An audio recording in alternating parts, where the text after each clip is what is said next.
बहुत समय पहले की बात है, एक अकेला हाथी एक अजीब जंगल में बसने आया। यह जंगल उसके लिए नया था और वह दोस्त बनाने के लिए देख रहा था। वो सबसे पहले एक बंदर से संपर्क किया और कहा, नमस्ते बंदर भैया, क्या आप मेरे दोस्त बनना चाहेंगे? बंदर ने कहा, तुम मेरी तरह झूल नहीं सकते क्योंकि तुम बहुत बड़े हो, इसलिए मैं तुम्हारा दोस्त नहीं बन सकता। इसके बाद हाथी एक खरगोश के पास गया और वही सवाल पूछा।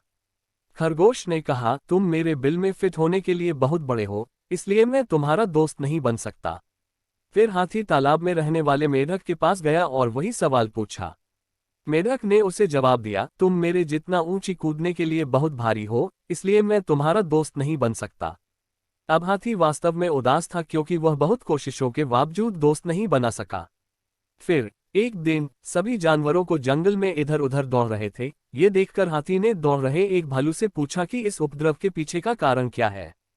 भालू ने कहा, जंगल का शेर शिकार पर निकला है, वे खुद को उससे बचाने के लिए भाग रहे हैं। ऐसे में हाथी शेर के पास गया और कहा कि कृपया इन निर्दोष लोगों को चोट न पहुंचाओ, कृपया उन्हें अकेला छोड़ दें। शेर ने उसका मजाक उड़ाया और हाथी को एक तरफ चले जाने को कहा।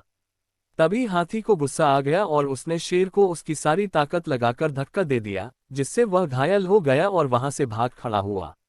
अब बाकी सभी जानवर धीरे धीरे बाहर आ गए और शेर की हार को लेकर आनंदित होने लगे। वे हाथी के पास गए और उससे कहा, तुम्हारा आकार एकदम सही है हमारा दोस्त बनने के लिए।